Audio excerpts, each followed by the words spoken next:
Et nous voulons ce matin poursuivre notre étude du livre du Lévitique. Dimanche dernier, nous avons commencé la lecture du chapitre 23 qui nous décrit les fêtes de l'Éternel.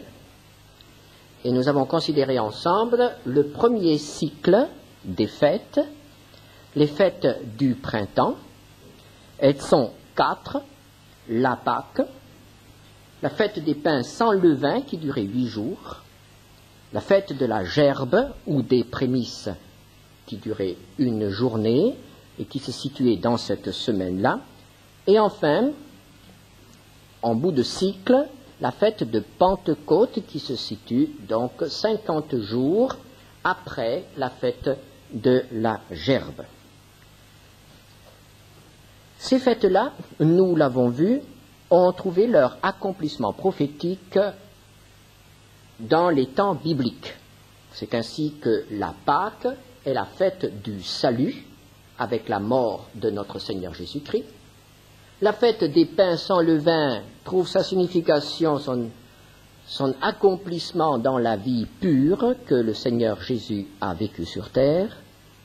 La fête de la gerbe nous parle des prémices que constitua la résurrection de Jésus d'entre les morts. Il est le premier à être ressuscité des morts, c'est la résurrection.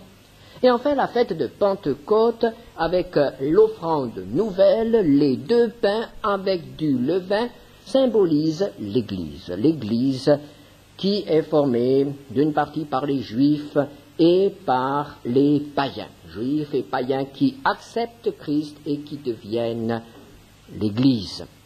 Mais dans cette Église, il y a encore le levain, c'est-à-dire il y a encore des choses qui ne sont pas la gloire de Dieu. Et elles y resteront jusqu'au retour du Seigneur. Nous portons en notre corps la présence du péché. Mais malgré cela, c'est une offrande nouvelle, Dieu l'accepte, c'est une fête. L'Église est née le jour de Pentecôte et elle sera enlevée lorsque le Seigneur reviendra. Puis, après ce cycle des fêtes du printemps, se situe un temps mort, un temps sans fête, un temps de travail pour Israël, une longue période. Et puis, au début de l'automne, pour l'automne, nous avons de nouveau un cycle de fêtes. Et nous trouvons 3 fêtes, ce qui fait 7 fêtes en tout. 3 fêtes qui clôturent l'année religieuse, ce sont les fêtes de l'automne. Tout d'abord, la fête des trompettes, puis la fête de l'expiation, et enfin la fête des tabernacles. Voyons tout d'abord la fête des trompettes. La fête des trompettes marque actuellement pour Israël le début de l'année civile. C'est le nouvel an juif que nous trouvons dans le Lévitique au chapitre 23. Chapitre 23 du Lévitique, les versets 23 à 25. L'Éternel parla à Moïse et dit, « Parle aux enfants d'Israël et dis, le 7e mois, le 1er jour du mois, vous aurez un jour de repos publié au son des trompettes et une sainte convocation. Vous ne ferez aucune œuvre servile et vous offrirez à l'Éternel des sacrifices consumés par le feu. » Il s'agit là donc de la fête qui est appelée la fête des trompettes, car on y sonnait des trompettes. C'est la fête marquée par le son des trompettes. Dans la Bible, on nous parle de ces trompettes. Il y a 2 sortes de trompettes qui sont utilisées pour le culte en Israël. Tout d'abord, les trompettes d'argent. Nombre, chapitre 10, versets 1 et 2. L'Éternel parla à Moïse et dit, « Fais-toi 2 trompettes d'argent. Tu les feras d'argent battu. Elles te serviront pour la convocation de l'assemblée et pour le départ des camps. » Vous avez remarqué qu'il s'agit ici de 2 trompettes seulement. 2 trompettes d'argent, donc pour le culte et pour certaines occasions. Et puis, nous trouvons également, dans le livre de Josué, une autre sorte de trompette. Josué, chapitre 6, versets 4 à 5. Ce sont les trompettes qui ont retenti lorsque on a fait le tour de la ville de Jéricho. Chapitre 6 de Josué, versets 4 à 5. 7 sacrificateurs porteront devant l'arche 7 trompettes. Vous voyez, il ne s'agit pas là des trompettes d'argent qui n'étaient qu'au nombre de 2. Il y a ici 7 trompettes retentissantes. Le 7e jour, vous ferez 7 fois le tour de la ville et les sacrificateurs sonneront des trompettes. Quand ils sonneront de la corne retentissante, quand vous entendrez le son de la trompette, tout le peuple poussera de grands cris. Alors la muraille de la ville s'écroulera et le peuple montera chacun devant soi. Ces trompettes sont aussi appelées cornes retentissantes. Et nous savons aujourd'hui de quoi il s'agit. Il s'agit des cornes de bélier qui sont préparées de manière à ce que l'on puisse y émettre un son. C'est le fameux chauffard qui est encore utilisé de nos jours. Et il y a donc 2 catégories de trompettes. Les 2 trompettes d'argent et les cornes de bélier, le chauffard, les cornes retentissantes. Quelle trompette était sonnée le jour de la fête des trompettes? D'après la tradition juive, nous ne trouvons aucune trace dans la Bible, mais d'après la tradition juive, il s'agit du chauffard. Il s'agit donc de la corne retentissante. Et nous voulons garder cela tout simplement comme un repère, comme un détail qui peut avoir son importance. À quoi servaient ces trompettes? Reprenons le livre des Nombres au chapitre 10. Livre des Nombres, chapitre 10, versets 3 et 4. Quand on sonnera, toute l'assemblée se réunira auprès de toi à l'entrée de la tente d'assignation. Si l'on ne sonne que d'une trompette, les princes, les chefs des milliers d'Israël se réuniront auprès de toi. Cette trompette servait donc de moyen d'information, de moyen de communication. On sonnait de la trompette pour rassembler le peuple. C'était une convocation. On réunissait le peuple au son de la trompette. Quand il y en avait une, cela signifiait certaines choses. Quand il y en avait 2, cela signifiait une convocation pour un autre groupe d'individus, c'est-à-dire pour les responsables, les chefs, les anciens, les chefs d'armée. Puis, nous avons encore l'usage des trompettes en d'autres circonstances. Toujours dans Nombre 10, versets 5 et 6, quand vous sonnerez avec éclat, ceux qui campent à l'Orient partiront. Quand vous sonnerez avec éclat pour la 2e fois, ceux qui campent au midi partiront. On sonnera avec éclat pour leur départ. De nouveau, ces trompettes sont utilisées pour communiquer quelque chose, pour informer le peuple. Que veut-on communiquer? On veut communiquer que c'est le moment de partir. Cela, évidemment, concernait le peuple dans le désert, le peuple qui campait et qui devait poursuivre sa route vers le pays promis, vers l'héritage que Dieu avait donné à Abraham et à ses descendants. C'est le départ pour le pays promis. Lorsque la nuée s'est levée, on commençait à démonter le tabernacle, on démontait les tentes, on faisait les bagages et on se rangeait en ordre de marche, puis sonnait la trompette et le premier groupe s'ébranlait lentement. Au bout d'un certain temps, on sonnait une seconde fois la trompette et l'autre partie se mettait également en marche.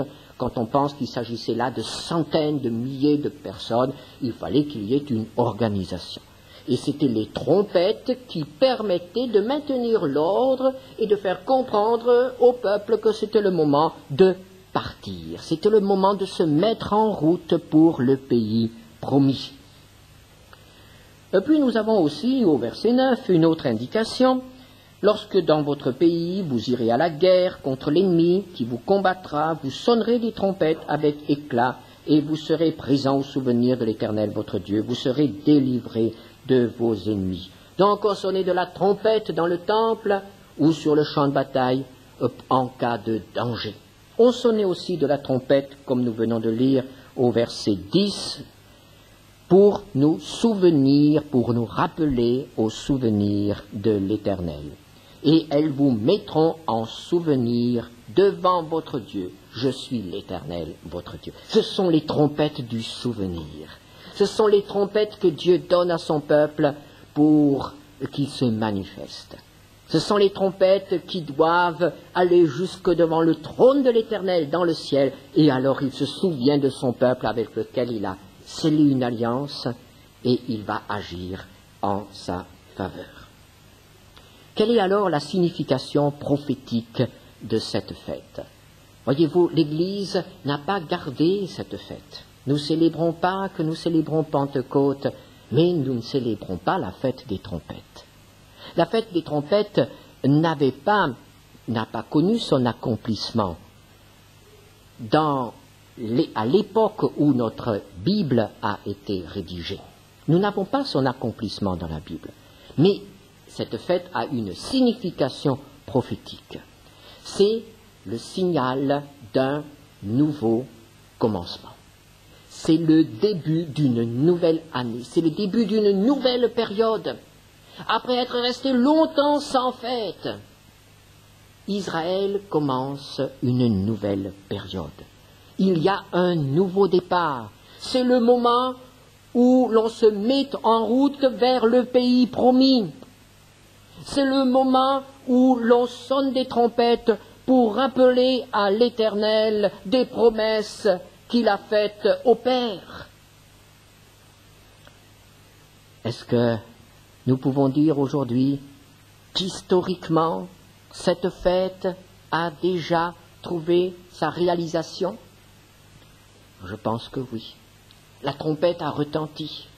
La trompette a retenti et le peuple de Dieu s'est mis en route. Le peuple de Dieu est retourné dans son pays.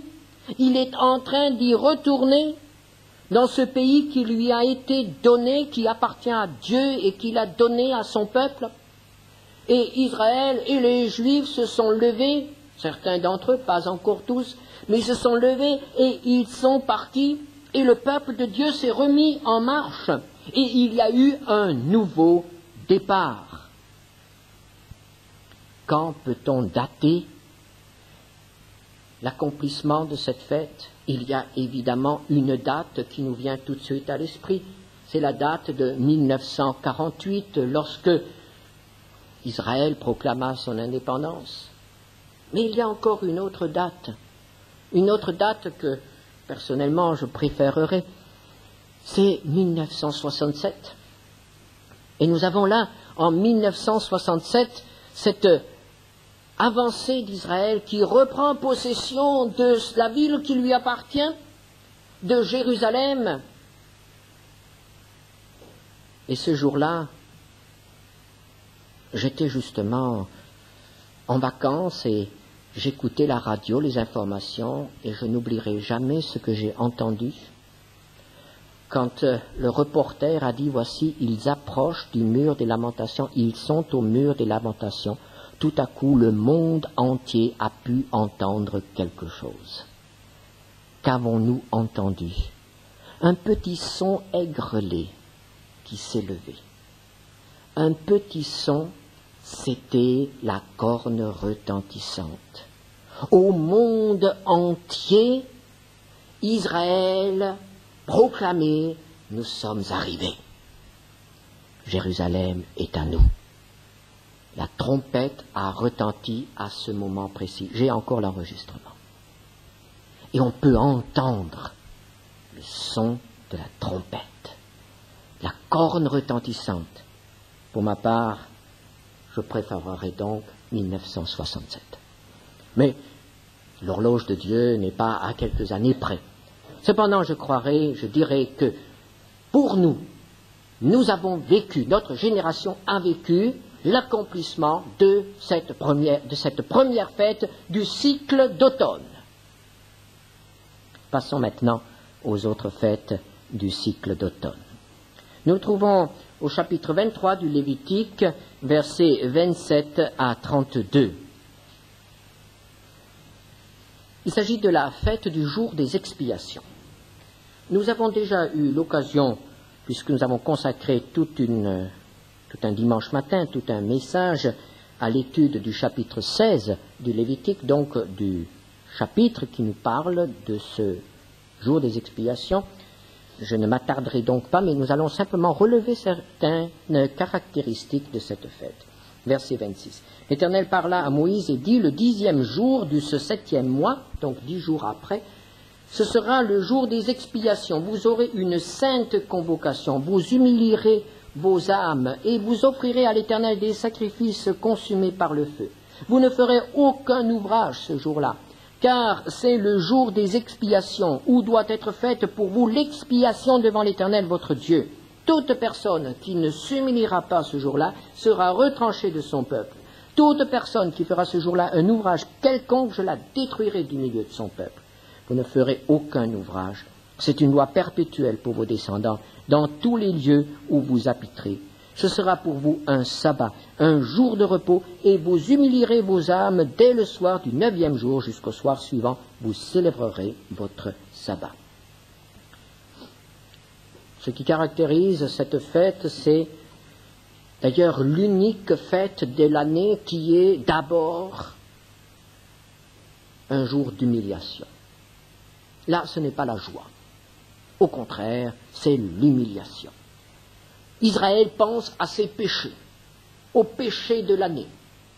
Israël cherche la face de son Dieu et implore son pardon. Tous les péchés doivent être confessés.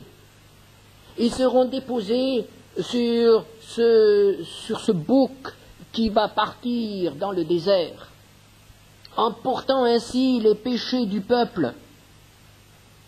Et Dieu, alors, accordera le pardon. Quelle est la signification symbolique de cette fête? Eh bien, elle reste tout à fait attachée à ce qui se faisait là, en Israël. C'est le jour où Israël reçoit le pardon de ses péchés. Cette fête-là n'est pas encore accomplie. Israël, en tant que peuple, est aujourd'hui toujours encore loin de Dieu. Israël ne s'est pas encore repenti. Israël n'a pas encore accepté son Sauveur. Israël porte encore ses péchés, et ses péchés l'accablent, et ses péchés l'entravent. Et ses péchés sont apparents aux yeux du monde entier. Si vous allez en Israël, vous verrez qu'il y a le péché en Israël, comme il y a le péché partout ailleurs. Israël n'est pas encore le témoin du Dieu saint. Israël veut absolument être un peuple comme tous les peuples. Et dans le péché, il est encore toujours comme tous les peuples. Non, cette journée n'est pas encore réalisée. Mais la parole de Dieu nous assure qu'un jour, Israël recevra le pardon de ses péchés. Un jour, Israël confessera ses fautes. Un jour, Israël se convertira. Et ce sera dans son pays, en Israël, que ce peuple se convertira. Jérémie, chapitre 33, versets 7 à 8. Je ramènerai les captifs de Juda et les captifs d'Israël, et je les rétablirai comme autrefois, je les purifierai de toutes les iniquités qu'ils ont commises contre moi. Dieu promet de pardonner, Dieu promet d'oublier, Dieu promet de purifier. C'est le jour où Dieu ouvrira une source abondante de pardon pour son peuple qui va se repentir. Il faut que nous nous souvenions qu'il ne s'agit alors pas du peuple d'Israël dans sa totalité, tel qu'il est actuellement. La parole de Dieu nous dit que le peuple que nous connaissons aujourd'hui va au-devant de très grandes souffrances et la majorité de ce peuple devra mourir. Mais il restera un reste. Et c'est ce reste-là qui se convertira. Romains 11, verset 5. Après une période d'épreuve et de souffrance qu'Israël n'a encore jamais connue, même sous le régime nazi, Israël n'a pas autant souffert qu'il va souffrir encore dans l'avenir. C'est quelque chose vraiment de dramatique que ce peuple est encore devant sa plus grande épreuve de l'histoire. Mais après cette dernière épreuve, ceux qui resteront, ceux qui échapperont, ceux-là recevront le pardon, ceux-là se convertiront. Romains 11, verset 5. De même aussi, dans le temps présent, il y a un reste selon l'élection de la grâce. Et ce reste se convertira. Verset 12, toujours de l'Épître aux Romains. Or, si leur chute a été la richesse du monde et leur amoindrissement la richesse des païens, combien plus en sera-t-il ainsi quand ils se convertiront tous, c'est-à-dire tous ceux qui resteront. Nous avons la même chose un peu plus loin, Romains 11, versets 25 à 26. Mais allons à Romains 11, verset 27, où Dieu s'engage envers Israël, ce sera mon alliance avec eux lorsque j'ôterai leurs péchés. Et le prophète Zacharie, au chapitre 13, parle de ce moment où Dieu pardonnera les péchés de son peuple. Zacharie 13, verset 1er, en ce jour-là, une source sera ouverte pour la maison de David et les habitants de Jérusalem, pour le péché et pour l'impureté. Quand est-ce que cela se produira? Toujours d'après Zacharie, chapitre 12, verset 10. Alors je répandrai sur la maison de David et sur les habitants de Jérusalem un esprit de grâce et de supplication, et ils tourneront les regards vers moi, celui qu'ils ont percé. Qui ont-ils percé? Jésus de Nazareth. C'est lui qui a été percé. Et ils tourneront les regards vers lui. Ils le reconnaîtront, ils l'accepteront, ils seront pardonnés. Et il reviendra, chapitre 14 de Zacharie, verset 4, ses pieds se poseront en ce jour sur la montagne des Oliviers. Il sera de retour. Et cela correspond dans le déroulement de la fête des expiations, cela correspond au moment où le souverain sacrificateur, après avoir porté le sang à l'intérieur du tabernacle, après s'être changé, ressort du tabernacle avec des vêtements de gloire, ces vêtements sacrés. Il se présente devant le peuple, il bénit le peuple et il proclame le pardon. Cette fête n'est pas encore réalisée. Puis il reste une dernière fête, la 7e fête, la fête des tabernacles. C'est la fête qui dure 8 jours, c'est une fête obligatoire, une convocation à Jérusalem. Et au cours de cette fête, les Juifs construisent des petites cabanes. Vous avez peut-être déjà eu l'occasion de vous rendre dans une de ces petites cabanes. C'est très intéressant, on a construit là quelque chose, on accroche tous les fruits qui sont mûrs à ce moment-là, on accroche des épis, des gerbes, des guirlandes, enfin c'est quelque chose de très très beau. C'est la fête de la moisson, c'est la fête de l'abondance, la fête de la joie. Les anciens rabbins disaient qu'un homme ne sait pas ce qu'est la joie s'il n'a pas participé au moins une fois dans sa vie à une fête des tabernacles à Jérusalem. C'est la grande fête de la reconnaissance. Elle a un aspect de commémoration, puisque Dieu dit « Vous avez vécu 40 années dans le désert, sous des tentes.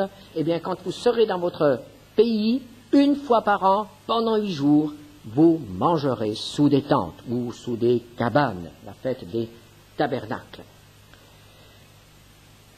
Ce qui est intéressant ici, au point de vue pour les sacrifices, c'est que pendant tous ces jours, toute la semaine, on devait offrir des sacrifices. Il y avait de nombreux sacrifices, mais ils allaient en décroissant. Les taureaux, le premier jour, on offrait 13 taureaux et les autres sacrifices. Le deuxième jour, on n'offrait plus que 12 taureaux, puis le troisième 11, et cela allait en décroissant. Pour ensuite, le 8e jour, on offrait un taureau. Quand on fait le total, quand on additionne les taureaux qui sont sacrifiés pendant les 7 jours de la fête, on arrive au nombre 70.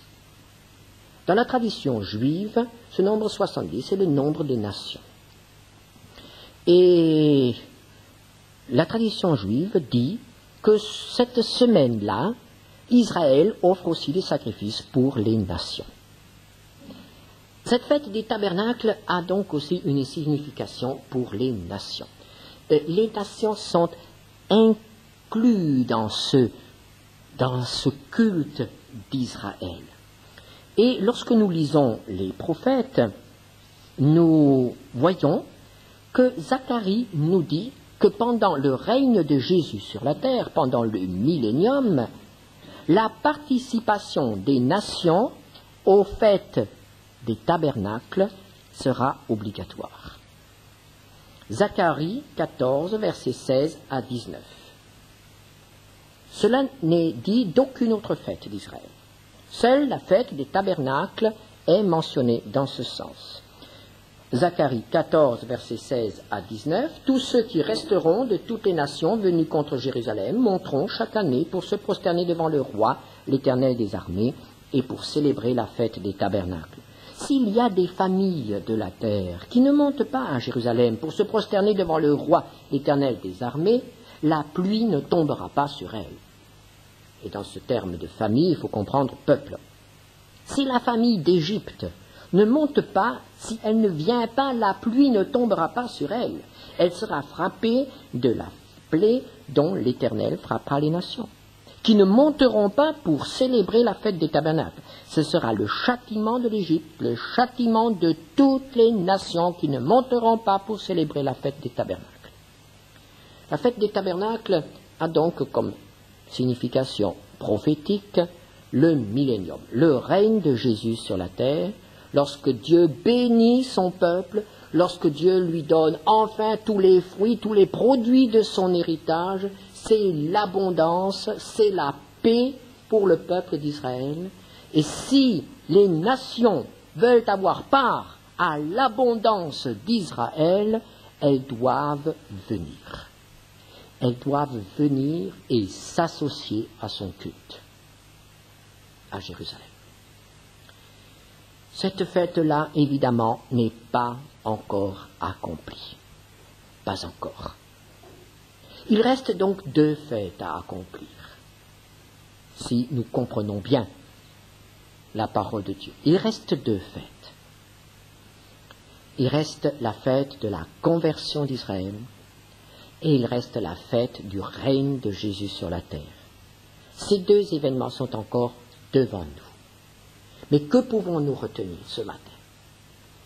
C'est qu'après un long intervalle où il n'y a pas eu de fête, il n'y a pas eu de joie en Israël entre la Pentecôte